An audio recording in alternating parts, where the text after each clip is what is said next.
hired a private contractor to haul a refrigerator and a tank of acid out of the apartment in the 900 block of North 25th Street. Because of the acid, some neighbors were evacuated briefly. Police found parts of bodies, leading them to believe the man they arrested is a 31-year-old man at that apartment. The Milwaukee County Medical Examiner will release more details on this case. Viewer discretion is advised. I can pull a rabbit out of a hat. I'm your magic man, yes I am. Tricks with cards are easy to do, and tricks with hearts will cast a spell on you. 'Cause baby, I'm your magic man, yes I am. Magic man, won't you let my magic hands touch your heart, make your love appear. I will hold you near. I'm your magic man, yeah. On stage and lights, I'll dazzle your eyes, and later on that night I'll make you realize I'm your magic man, yeah. By Saturday night, and that story tops our world headlines. A mural is painted in New York to honor the slain rapper by a group that wants to promote peace. Rapper Tupac Shakur is also pictured in the mural. Police say they're not sure if this is related in any way to Shakur's death last September. There have been The two rappers were rumored to be rivals, but police say they are not aware of any connection in the. We at Primetime have been reporting on the violence in the world of rap music. This week, that world took another ugly turn when one of the best-selling rap artists was killed in Los Angeles in a hail of Tonight, that remains unsolved. But as chief investigative correspondent Brian Ross reports, police suspect that a long, smoldering feud may be behind the latest. And we want to warn you, you may find some of the language now disturbing. Christopher Wallace, a.k.a. Biggie Smalls and the Notorious B.I.G., was born on May 21, 1972, in Brooklyn, New York. His parents both hailed from the Caribbean island of Jamaica, as most of these mainstream artists were brought in from outside of the U.S. to help destroy it. He was allegedly 24 years old when he was gunned down in 1997. His one-time friend Tupac turned rival, media beef spiraled out of control, leaving neither man alive to tell the tale. That have never been solved. Or so they say.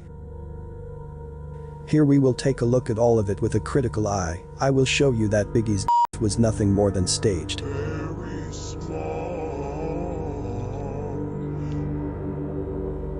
On the night of the fake Biggie and others went to a party at the Peterson Automotive Museum. Despite the fire department shutting things down for being overcrowded, Biggie was said to have left in good spirits. Diddy and his bodyguards filled the first SUV, while Biggie and others jumped into a Suburban.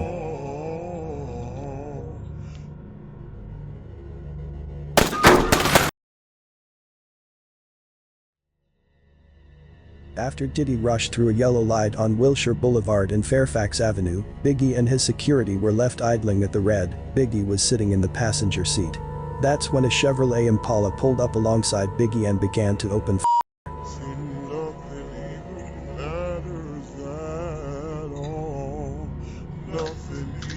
Cool story. Let's look at Biggie's artists, or more likely family member Lil Cease. Like all crisis actors, they can't keep a consistent story. But no window busted or nothing, nobody screamed big and screamed. But no window busted or nothing. Here, he says, no window busted. Yet looking at the crime scene, we clearly see broken glass located on the side which they claim Biggie was on. His story is not consistent with the crime scene.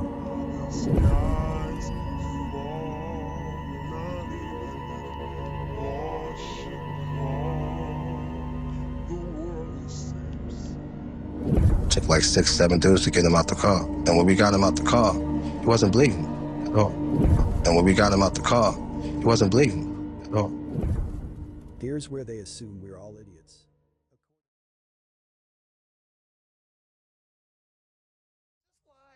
Is National? Because I'm not all right with that. Please turn the camera around. Peggy! Crisis actors. I want something to be done. What I would like to see happen is that my daughter and those of the other 3 children, as well as the wounded, not be in vain, who authorized live to be brought against children by tired and frightened. Can Congress find out why our children can't express themselves? A Notorious B.I.G.'s mother is also a crisis actor, a fictional character who plays a role in helping fool the masses. She's just looking at it and he's not even here to enjoy it.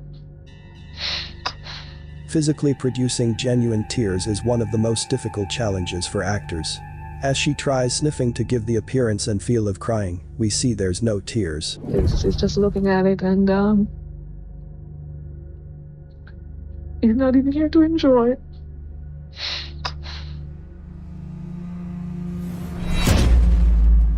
I have to see him. I have to. You want to? I want to. I have to. I have to. Valletta is playing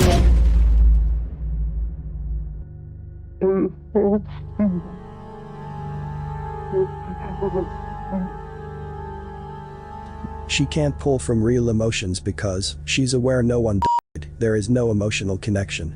But interestingly, as she got older, she got better with producing tears. But those cameras can stop and start when needed. In fact, Biggie's mom, Tupac's mom, Suge, and Diddy, none of them show any emotions in their interviews when the topic of death is brought up.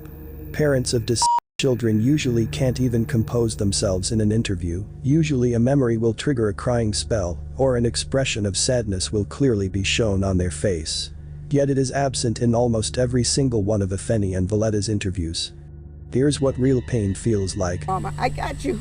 I didn't deserve to find my child like that. Not like that, Lord. Kelly says her son would... Not this. Let me just say that for all of you, Tupac Amaru lived his life. Don't worry about Tupac.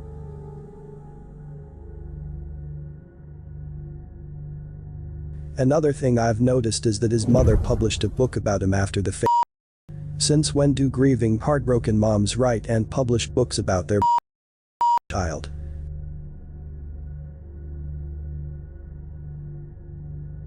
One more parallel I've noticed between Diddy and Suge is their post-Biggie Tupac interviews. They are both laid back and not upset or seeking revenge over the deaths. They both essentially say the same thing. They're both whining about being hurt by the deaths, yet exemplify no signs of emotional stress. Both of their interviews are embarrassingly fake and scripted. In fact, they prop up the guy who claimed to be a part of the of Tupac. He's being rewarded with all the attention and money to speak. About this, knowing he would never admit it, just for kicks and giggles.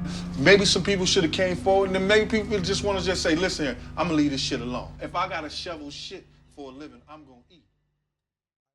I asked why were those pictures taken. The part of their lifelong script maybe, just like these fake mugshots. Look at Biggie's mugshots from the sheriff's department in Camden. Do you see the problem? Do you think they'll let you take mugshots with all your jewelry on? If you go through booking, all of that will be placed into your property and given to you upon your release. This is another embarrassingly fake photo.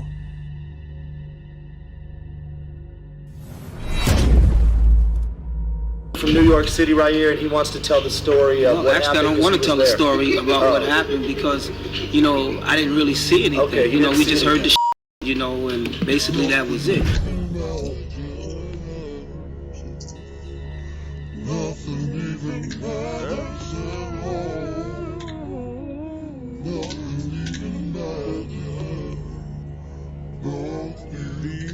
Biggie allegedly died on March 9, 1997. 9 days later, thousands of people lined the streets of his hometown neighborhood Bed-Stuy, Brooklyn. The crowds chanted and cheered, waiting for the procession, which included the hearse carrying to pass by. The 27-year-old rapper's music played from speakers. Yes, I said the 27-year-old rapper. I believe he was older than they claim, just like Tupac. Yeah, I can't be looking like, 21. Keep that 18. But the procession follows a star-studded service, and of course, the actors will be the focus, but let's take a closer look. For starters, everyone close to the event is sworn to secrecy and will never go public with real information. They also have non-disclosure agreements, which are legal contracts or part of a contract that outlines confidential material, knowledge, or information that the parties wish to share with one another for certain purposes, but wish to restrict access to. To make it simple, why would they tell the public when they're making a living off of not telling you? The game is to go along with it. So everyone that was able to get close to Biggie's knew that it was fake. They are actors, and like all actors filming scenes on movie sets, they are obligated, contracted and required to perform.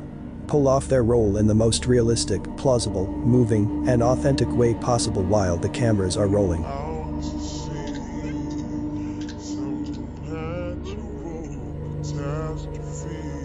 We can see why their focus was on certain celebrities, as we look at this guy in the crowd who appears to be breaking down crying, yet stops to look at the camera.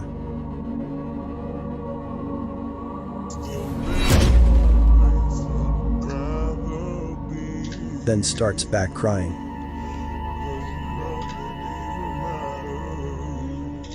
But once the camera goes away and comes back, he's all smiles.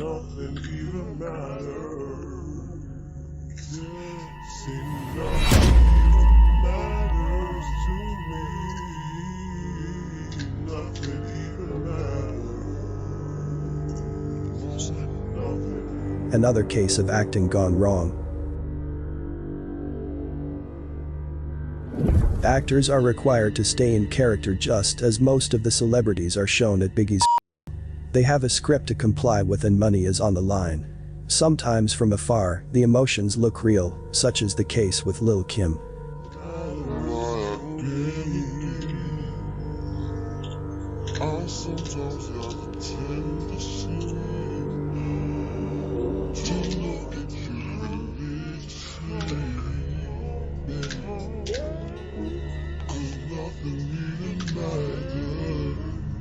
We see she's acting erratic and emotional as if she's crying, but once we zoom in we clearly see it's all acting. There's not a single tear, no wet face. Nothing. Nothing. Again, nothing.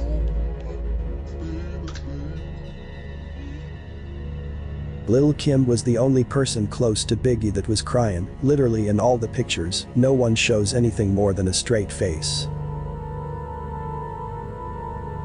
Lil' Kim is acting out more emotions than Valletta. Notice they're taking pictures of Lil' Kim, but not of his family.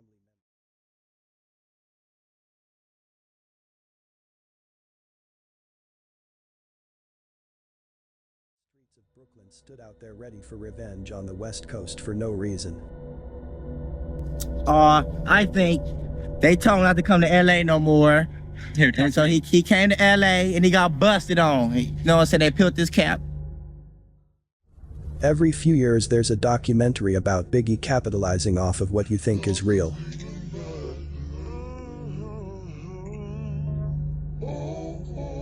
I think a lot of this was done intentionally. Like for instance the hospital that Biggie died at, Cedar's Sinai.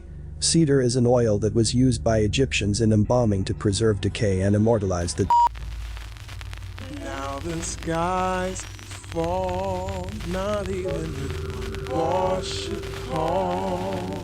The world seems very small, 'cause nothing even matters at all. See, nothing even matters. See, nothing even matters at all. Nothing even matters. Nothing even matters at all. Your love is so 10 feet tall. Without it, I go through withdrawal. 'Cause nothing even matters at all. Nothing even matters. Nothing even matters at all. Nothing even matters. These buildings go out to sea. Some natural catastrophe. Still, there's no place I'd rather be.